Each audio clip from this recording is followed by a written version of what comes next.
Hi, I'm Psiman and welcome to my 34th and incredibly long overdue vlog.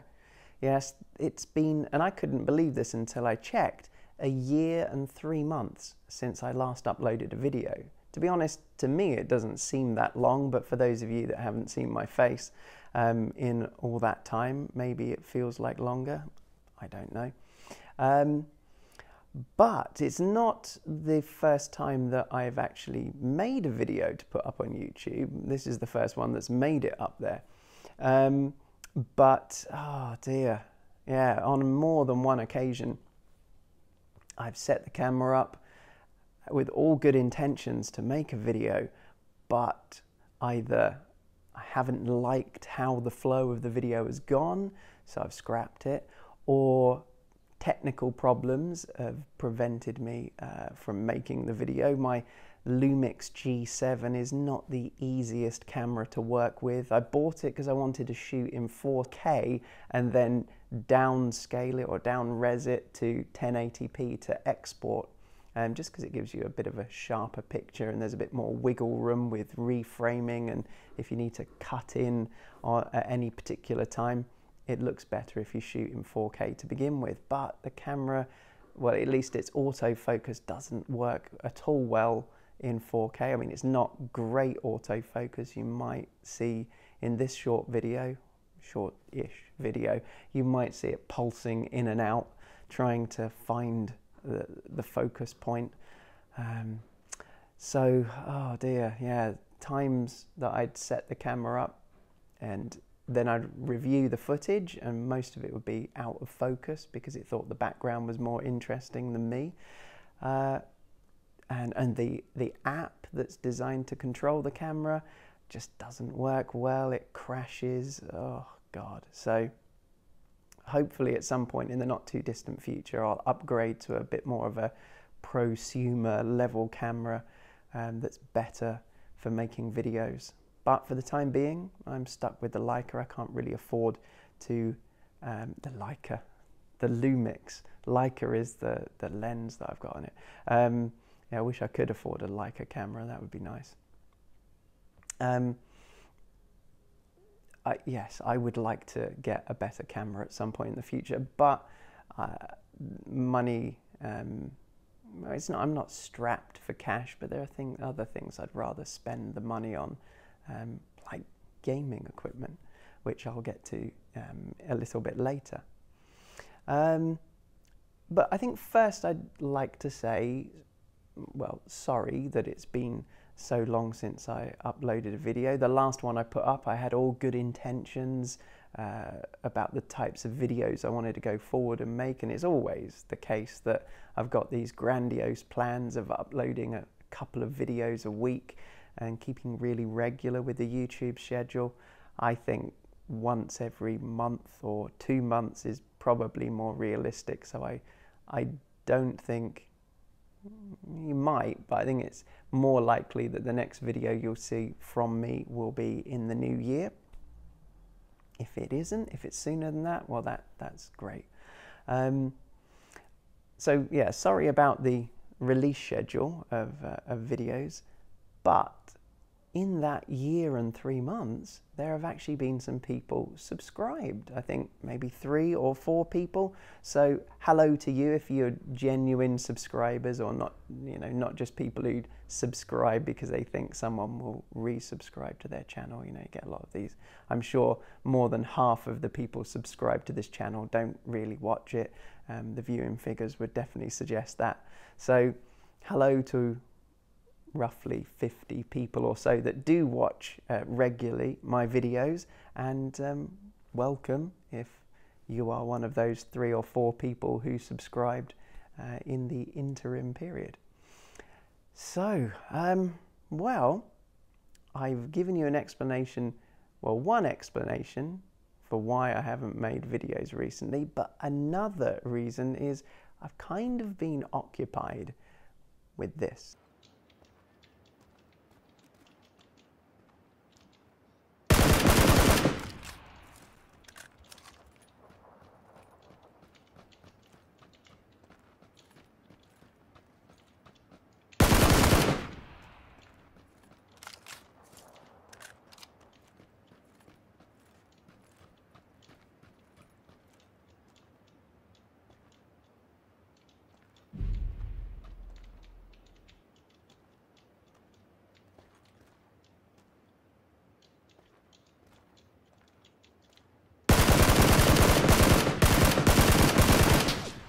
yes, I'm sure most of you will recognize that game as PlayerUnknown's Battlegrounds, or PUBG as it's more frequently referred to.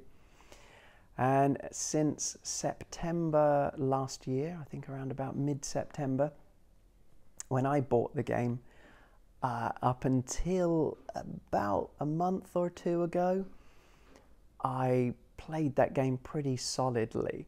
I put hundreds of hours into it, and loved it and hated it in almost equal measure. It's been a frustrating experience because I like the concept of the game. You know, you're one of 100 people diving down onto an island with murderous intent, with the hope to come away being victorious as the lone wolf standing and winning your chicken dinner, as it is for that game. That, you don't win anything, but the end phrase is winner, winner, chicken dinner. And there's just something nice about, very satisfying about the game loop of landing, foraging, looting, trying to find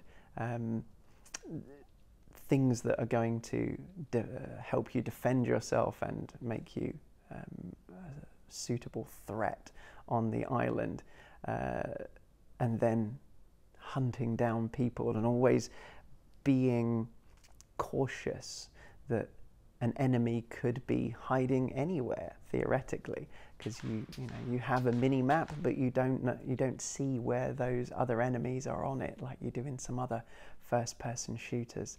So yeah, a very satisfying style of game, but plagued with lots and lots of bugs. Sometimes the game runs fairly smoothly, other times it's absolutely atrocious, to the point where you interact with the environment, say open a door for example, and then 2 seconds later the door opens. It's actually been that bad at times. Shooting at people and not being able to hit them, or people killing you in what seems like one hit, because actually on their system they've seen you a good second before you've seen them. And oh yeah, so synchronization issues on the server have been a real problem, but I muddled through them, and the game seems to be working better these days than it was 6 months ago. But I've kind of given up on it for the time being. I'm sure I'll come back to it at some point in the future, but my first-person shooter desires have been satiated with this.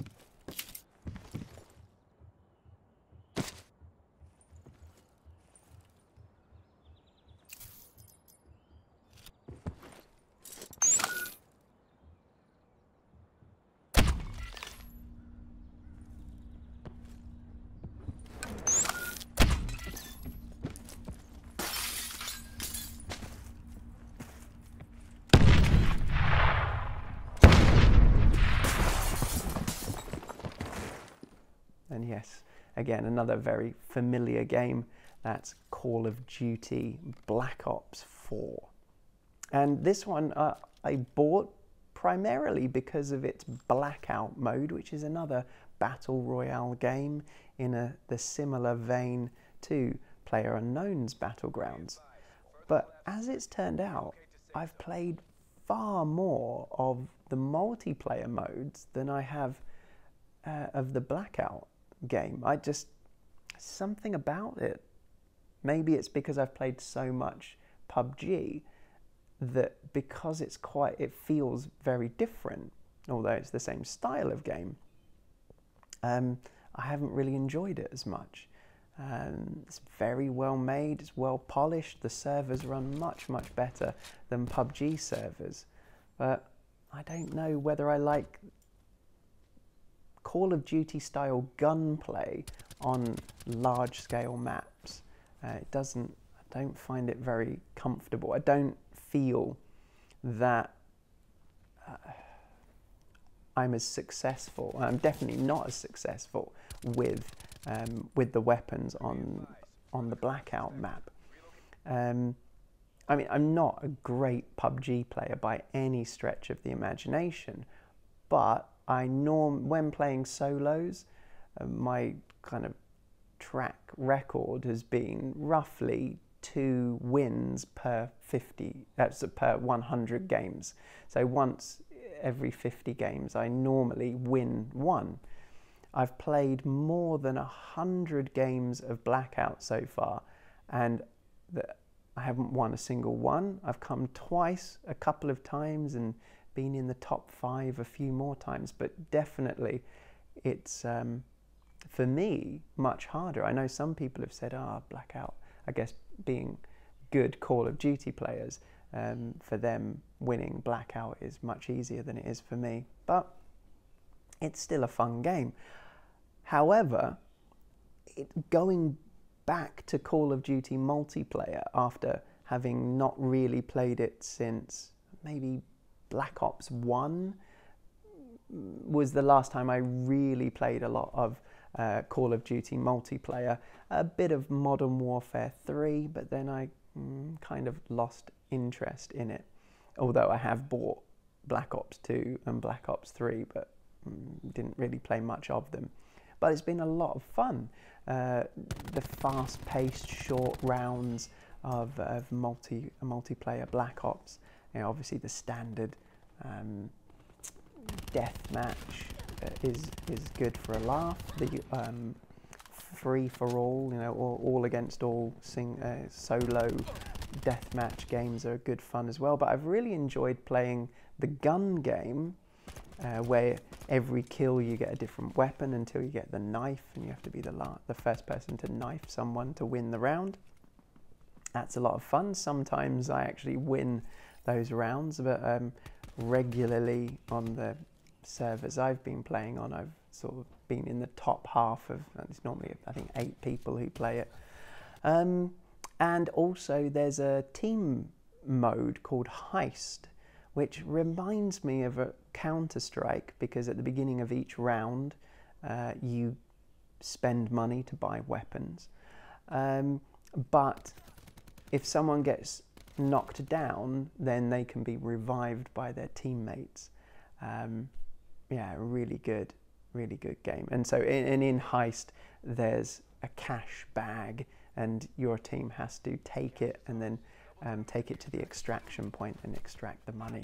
A really good, fun mode, and I'm hoping to play more of that in the future with friends. But none of my friends have Black Ops 4 yet.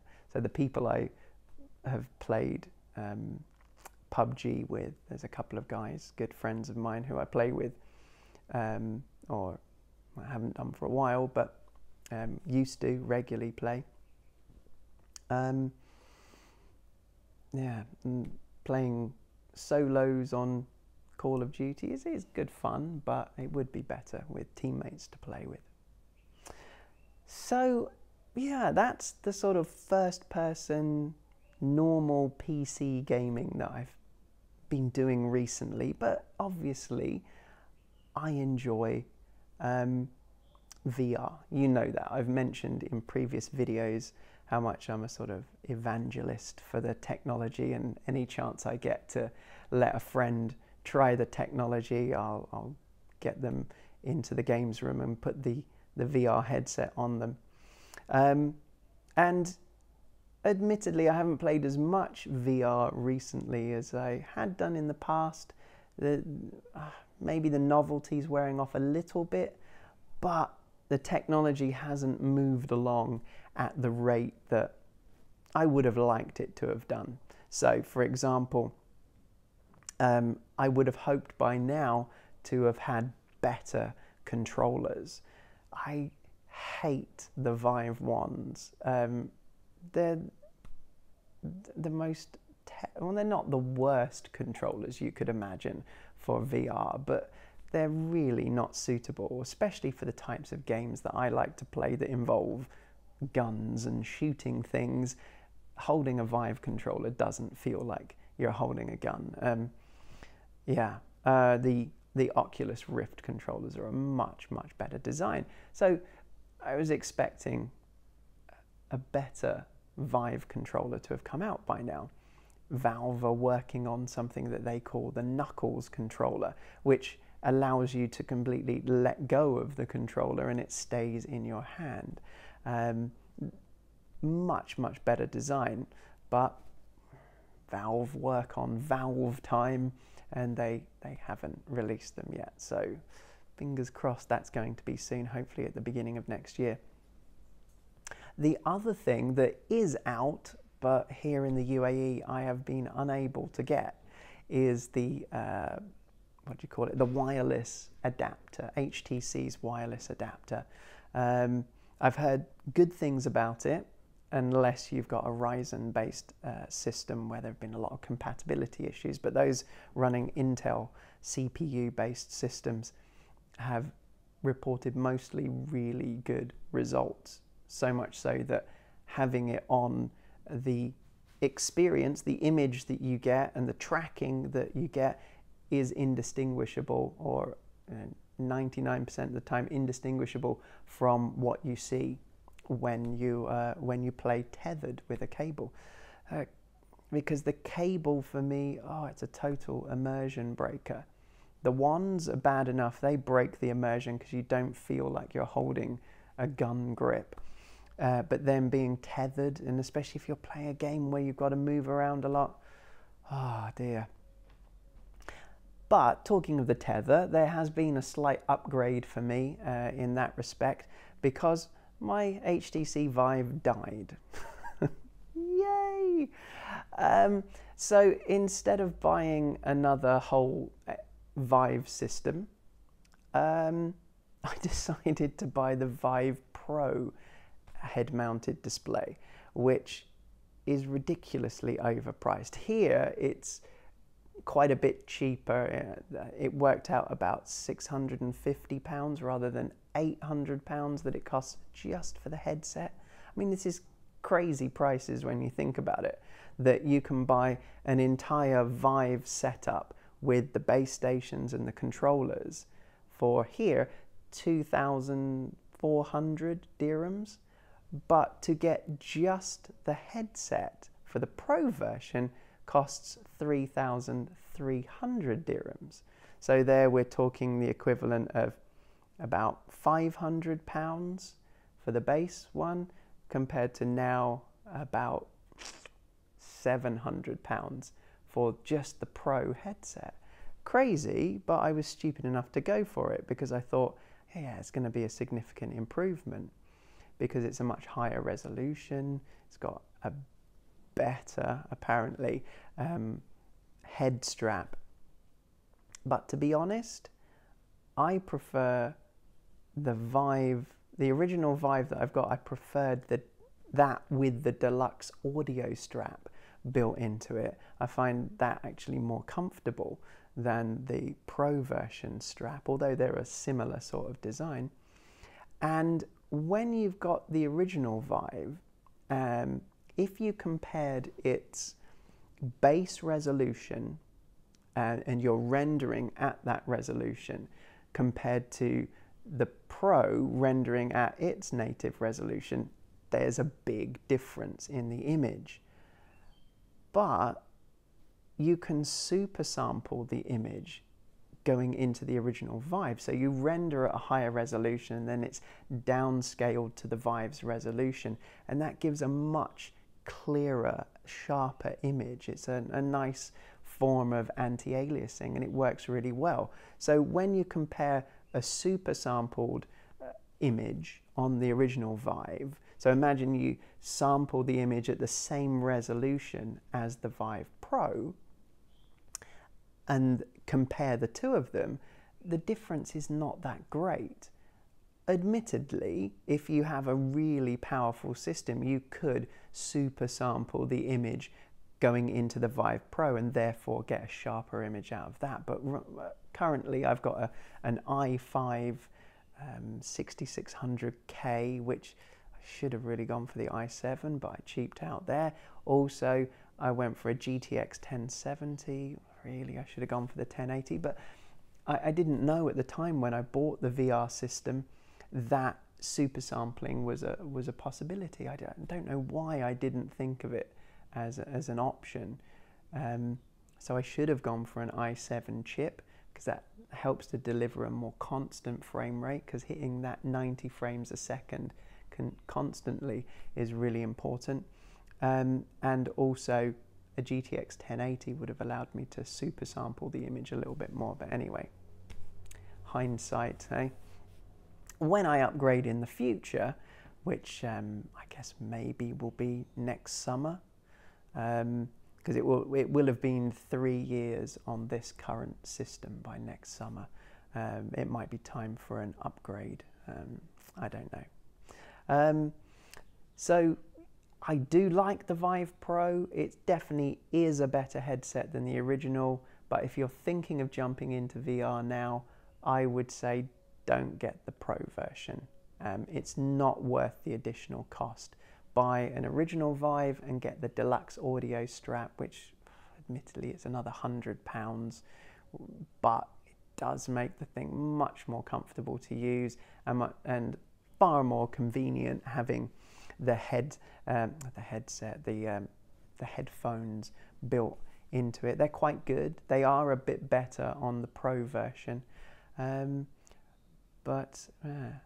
or get an Oculus Rift. I mean, that's really good value for money. If you don't have a lot of space, the Rift is probably a better option. If you've got a lot of space to move around in, then the Vive's better. But anyway, so yes, that's the hardware, but the reason I was going to talk about the VR is really the games that I've been playing. And I'll just talk very briefly about 4 or 5 games that I've really enjoyed over the past year. The first of which is, I don't know how they've got away with this. It's basically Kingdom Rush. If you know that mobile game, I play it on the iPad from time to time. It's a tower defense game. This game is basically Kingdom Rush, but in VR. Like, even down to some of the sound effects are the same. And I don't think it's made by the same company, because surely they would have called it Kingdom Rush VR. But it's called not The Castle, it's just called Castle Must Be Mine. So I don't know, maybe this was created by someone who's not got English as their first language. Not a particularly good title, but a really fun game. So it's basic tower defense stuff. You've got a table laid out in front of you with a castle at one end. So for me, it would be this end normally. And then there are entry points onto the map through which the enemies come. And then you have either 1 or 2 hero characters, depending on the mode. And then you build towers. The more enemies you kill, the more gold you get. The more gold you have, the more towers you can build. And it's a little different to Kingdom Rush, because there are 4 types of towers in that. So in this one, you've got the archery tower, you've got a magic tower, and an artillery tower, which has a cannon on the top. In Kingdom Rush, you've also got barracks that 3 soldiers come out of, and they can defend the lanes. They don't have that in this game. But aside from that, it's very similar. You have a kind of power-up that recharges, depending on which level it is. It might be a fireball or an ice ball, some kind of magic effect that you can use to destroy or freeze or slow down enemies that are charging towards the castle. But it's so cool to be able to play this type of game in VR and kind of see the whole lay of the land, and get down and see the action happening close up. You can even get on top of the castles and on some levels fire a cannon or throw rocks to be honest, it's not a particularly useful element of the game, and I normally forget to even do that. But it's a lot of fun. It has an overworld map that has lots of, like in Kingdom Rush, there's a route plotted through the land, and as you progress, you unlock new levels to play. But for me, having completed all of the levels, the thing that keeps me coming back is there's an endless mode, like a survival mode and a leaderboard. And I think currently I'm in the top 20 for all of the maps, but I don't know, there might only be 21 people playing the game. I don't really know. But yeah, I can't seem to progress any further on those leaderboards as much as I try, but I'm having fun doing it. And it's a game that I don't play every day, but it's something that when I go into VR, quite often I'll want to play a game or two of Castle Must Be Mine. So if you have a PC-based VR system, I'd definitely recommend checking that one out. Another game that nearly every time I switch on Steam VR and I play is this one. I'm a living legend. You ain't heard yet, you not get the message. From the moment that I'm stepping in, I get a couple weapons. Yeah, I turn to a beast when I'm repping. I'm a living legend. You ain't heard yet, you not get the message. From the moment that I'm stepping in, I get a couple weapons. Yeah, I turn to a beast when I'm repping. Yes, you probably recognize it as Beat Saber. It's just come out on the PlayStation VR, but that's obviously on Steam, on the Vive. And I have to say, I absolutely love this game. When I first heard about it, I thought, no, it's probably not my sort of thing, a rhythm game. All right, it's got laser swords in it. Didn't have a lot of high hopes for it. But as soon as I played it, wow, it's just amazing. The aesthetic of it, the sort of dark neon corridor that the blocks come towards you on your glowing lightsabers, and just the feeling of how, as you have to dodge and cut the blocks. It's just so cool. It's one of those things that obviously, looking at the video, it can look quite interesting, but until you're in it, enjoying it, you can't really know for sure. But it's one of those games that I think anyone can pick up and play. And when people come to my house, and I normally try and get them to try VR, that's one of the things that is often the first or second thing that I get them to try, because it's so intuitive. You just got the lightsabers, the coloured blocks match the lightsabers, and you just cut. But very cool. I really like the music, and I was watching Shenmue yesterday, playing it on PlayStation VR, and he coined the phrase, or maybe he didn't, I don't know, but he used the phrase dubstep Jedi, and I thought, man, that's just so cool. That's exactly what you are, a dubstep Jedi, because the soundtrack is very cool, and yeah, you are a cool Jedi, or you feel like it. So definitely, if you get the chance, it's actually out in arcades as well, if you can actually find one of those, well worth a go.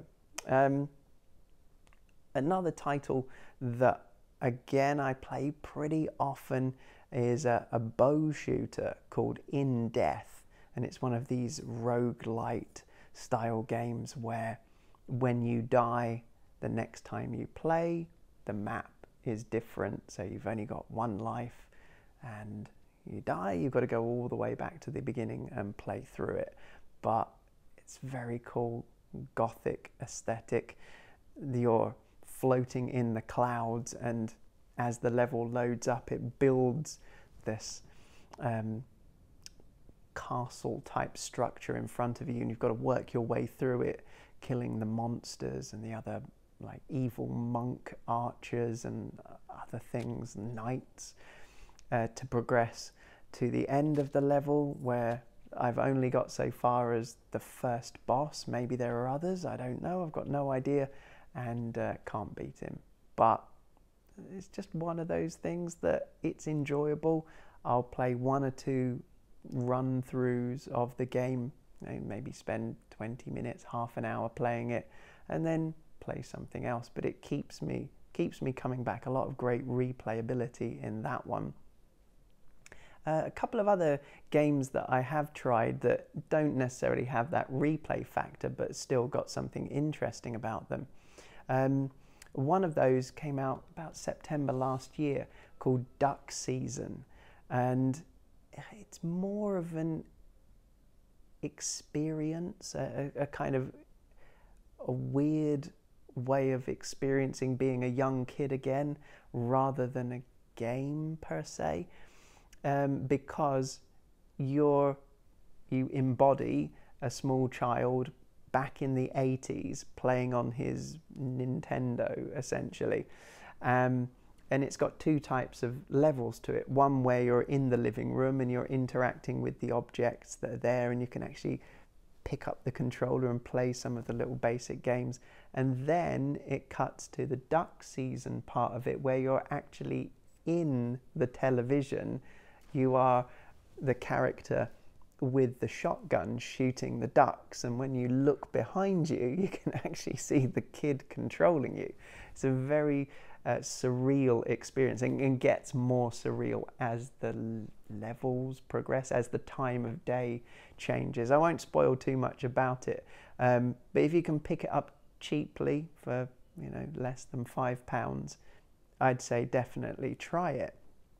But one of the really interesting things about it from a gameplay mechanic perspective is the way that they had recreated the shotgun within VR. Some of their, the company that make it, Stress Level Zero, some of their magic that they've weaved is the way that when you hold up the controllers, it feels like the shotgun is resting against your shoulder, and the aiming is very natural compared to some of the other gun games that are out there that really don't do this so well. And they've actually taken what they've learned from making that and learned from making another game called Hover Junkers, which was their first game, and they've put that into a demo that's called Boneworks, and they showed off in one video that I saw to a couple of YouTubers called Sam and Nico, who are relatively well known. They've got more than 1 million subscribers, and they were showing off how the guns they've got, the gun play that they've created works, and how the physics of it works, and they've really realistically modeled not just the way the guns look, but the way they behave. Go and watch the video if you're particularly interested in this, but I'm really looking forward to them taking this technology and putting it into some kind of shooting game, because I think there's real magic there. Because VR controllers obviously are good for some types of things, but when you want to interact with a two-handed object, yeah, they don't always work so well, but I think they might have cracked it, so I'm looking forward to seeing that. And one last thing I'll talk very briefly about is that you might know that Doom VFR is out on PlayStation and Steam and Oculus, but I bought it when it first came out and then refunded it almost straight away because it just wasn't the Doom. It looked like Doom to some extent, but it didn't feel like Doom to me.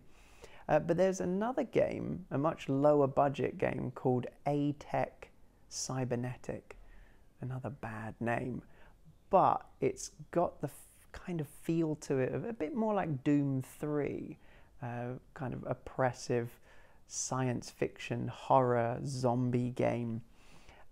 But what they've done with that is very immersive, and they've managed to create a level of graphical fidelity that really does ground you in the world that they've created. I mean, admittedly, it's indoors in a sort of scientific laboratory center kind of environment with corridors, and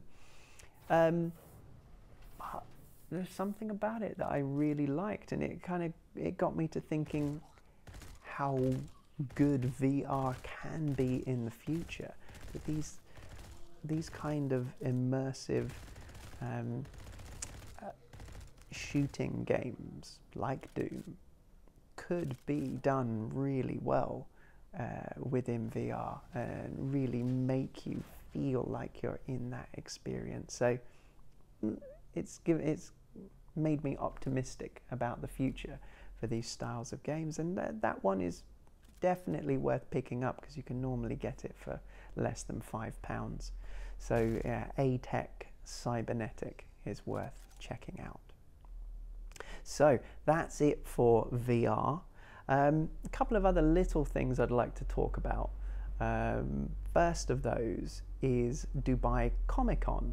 I went again this year and had a really good time. Last year I went by myself. It was okay.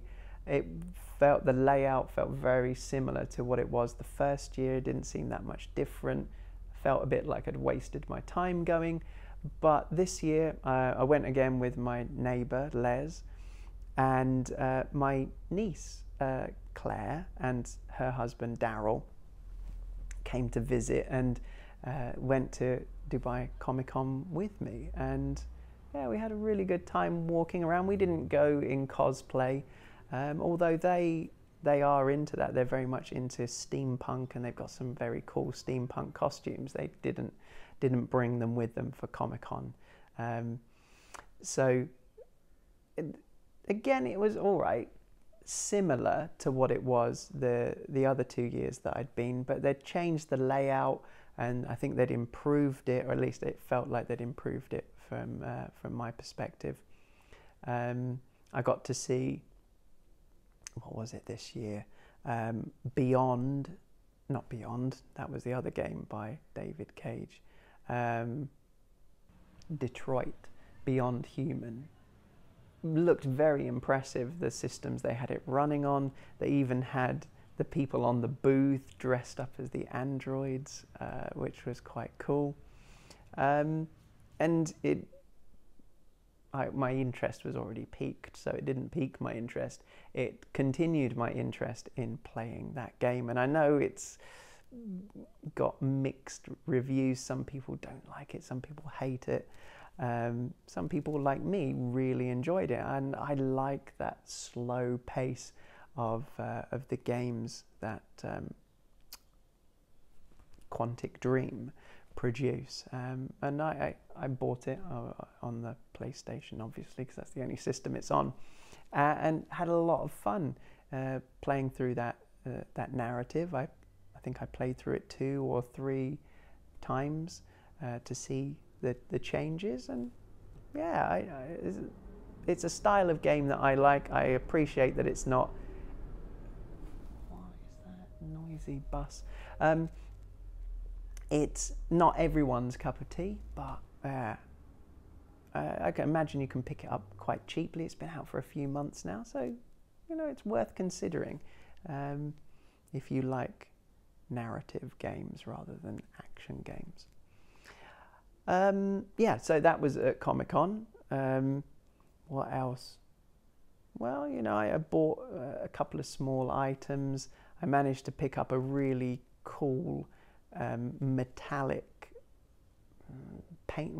I guess it was originally a painting, but then it was printed onto a metallic sheet about this large. I don't have it here because I've already shipped it back to the UK. But it was of BB-8 from Star Wars, from The Force Awakens and Last Jedi, in the desert, and in the background you can see the Burj Khalifa tower. So it's BB-8 in the Dubai desert.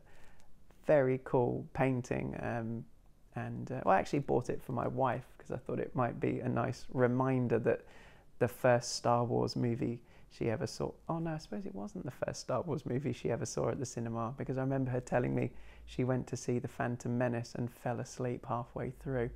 But it was The Last Jedi that I twisted her arm to go and see at the cinema, and kind of wish I hadn't, because I did not enjoy that film.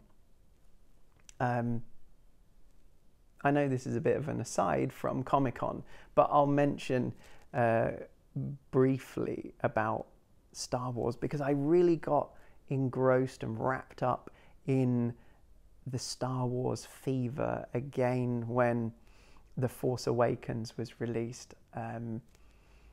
And I really enjoyed it. I know, again, Force Awakens is something that has divided people, but I liked it. I liked the new characters.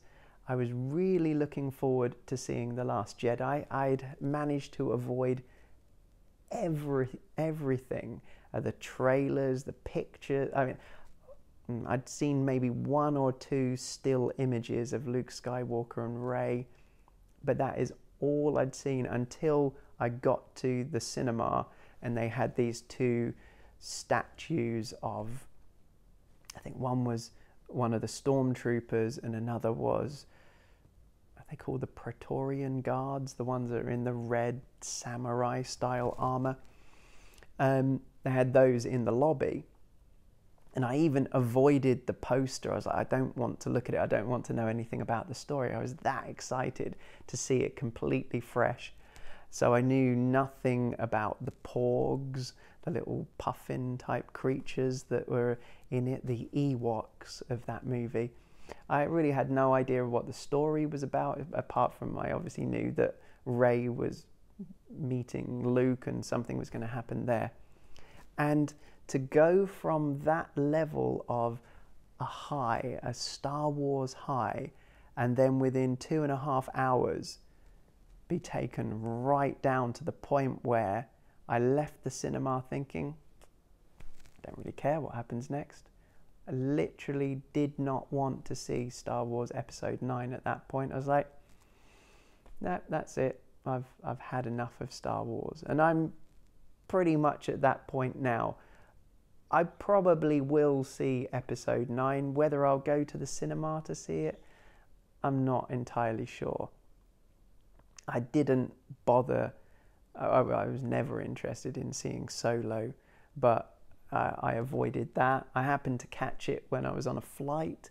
And actually, it's not an awful movie. I quite enjoyed it. It didn't really feel like watching Harrison Ford or watching the Han Solo that I know. But not an awful movie. It didn't make me any less interested in seeing Star Wars. In fact, I would probably watch another movie that carries on from that period of Star Wars, or a TV series that carries on that story of a young Han Solo. But The Last Jedi, my goodness. Just from the very beginning, the tone of it, as soon as they'd had that, if you haven't seen it and you don't want me to spoil it, then skip ahead, but I'm sure it's been nearly a year now since the release. I'm sure most people have seen it. But from the very beginning, the joke, the your mama joke or whatever it was, I was like, my goodness. Like, Star Wars obviously has humor in it and there are funny elements. There was some good comedic bits in The Force Awakens that I really liked. The energy between Rey and Finn and Han, really good. But oh God, what were they thinking of? Some of the jokes that they had in this movie, the nonsensical military strategy of trying to destroy this monstrous cruiser with bombers, slow-moving bombers. It's like, why would they not have just been shot out of space and completely obliterated long before they even got anywhere near this dreadnought ship? The destruction of Snoke's ship by hyperspacing a carrier ship into it, brilliant, looked amazing, awesome cinematography. I mean, that's one thing to say about the film. Visually, it was great, but surely they would have been using that technique all the way through Star Wars. It just completely negates any space battle that's happened before or will come in the future. So I was sitting in the cinema thinking, what? Like, why did they do that? God, what else? The really awful side quest that they go on, Rose and Finn, to find, what was it, a master hacker or something. They go down to this planet and there's this thinly veiled political message in there about how bad capitalism is. Oh God, geez. And a lot of the other kind of identitarian politics that were shoehorned into it, some more blatantly than others, but basically you leave the film feeling men are stupid and women are great,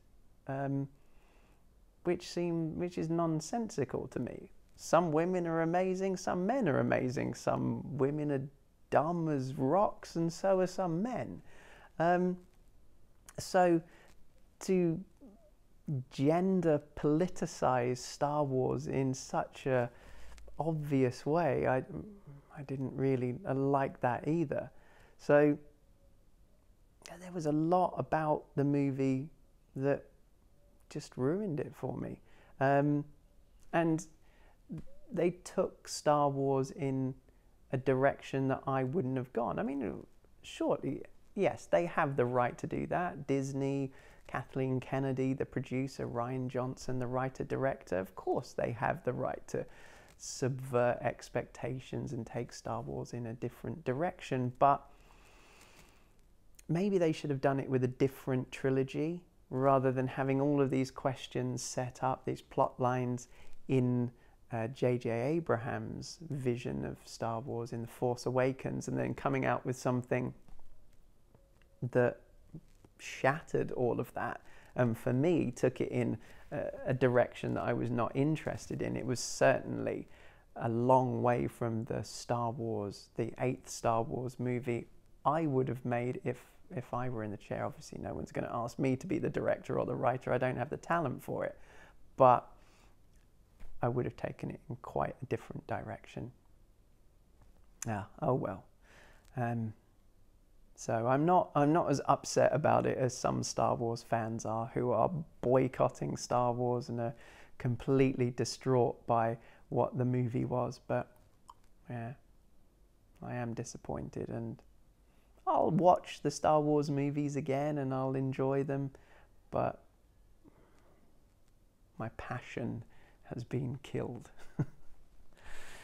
Oh well, yeah, so I won't talk any more about Comic-Con or Star Wars, but there's one last thing that's come up in the news recently that I think is worth a quick mention, and that is talk of PlayStation 5 and then by extension Xbox 2 or whatever they're going to call it, I don't know. The next generation of consoles. Obviously there's been speculation that they're coming quite soon, maybe next year. I think a lot of people were hoping there were going to be announcements at E3 next year, so in the summer, and then maybe a holiday release. I'm not sure if that's going to happen. Sony are saying that they're not going to E3 next year because, well, they don't have anything to show. Yeah, I think that's possibly not true. But they could well be holding off for more than a year because of where the sort of PC technology is at the moment,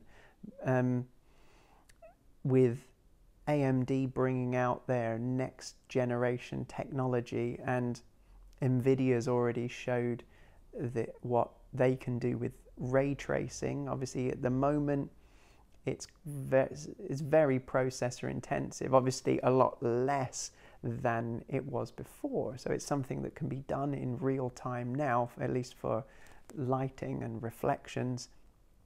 But maybe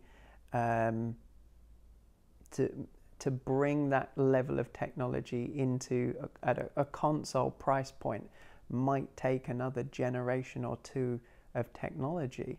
And I think that Sony and Microsoft would want that kind of technology in their next system, because it does give a very photorealistic look to the lighting, and it can really justify and clearly demonstrate a generational leap in graphical fidelity. And as sad as it might be, the visuals do sell the system. When someone can see that there's a big difference between what they've got now and what's coming next, they're more likely to purchase it. I've spoken before how I was not so blown away by the difference from PlayStation 3 to PlayStation 4, and although I waited 6 months after launch to get the PlayStation 4, I think I could have quite happily waited quite a bit longer, a year or two. So I'm not certain at this stage that I'm going to rush out and buy the next Xbox or buy the next PlayStation. I'm very happy with the PC that I've got at the moment. The next crop of games will be cross-generational, so I'll be able to play them on my PlayStation 4.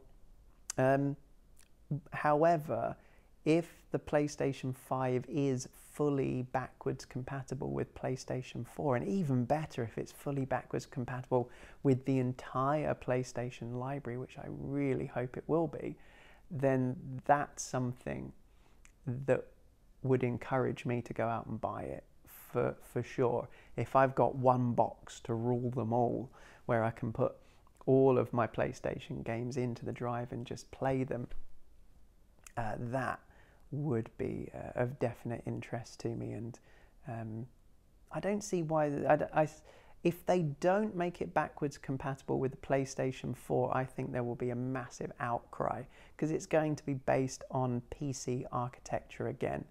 And you can be sure that Xbox are going to be doing it because of what they've done recently with backwards compatibility. They've done a fantastic job. And it's going to come in the next Xbox. So I'm pretty sure. I've not got the Xbox One X, but I'm almost certain I'm going to be getting the next Xbox, whatever it's called, Xbox 2, because I will be able to play my entire Xbox library, my original, my 360, my Xbox One games, and whatever comes in the future, all on one nice system. So very excited about that. Well, that just about brings me to the end of the things that I'd like to say, apart from the cats.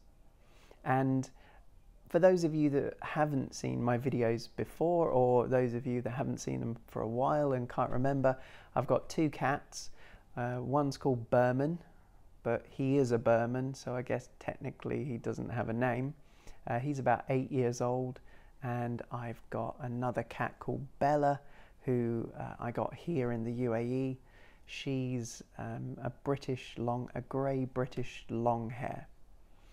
So I know some of you are fans of cats. You've got your own cats, so that's why I thought I'd share a little bit of information and some video here at the end of them. Back in the summer, unfortunately, Berman got really sick. He was vomiting his food up, he wasn't going to the toilet, and he got really weak, and it happened surprisingly quickly, to the point where I thought he was going to die. He was just so lethargic.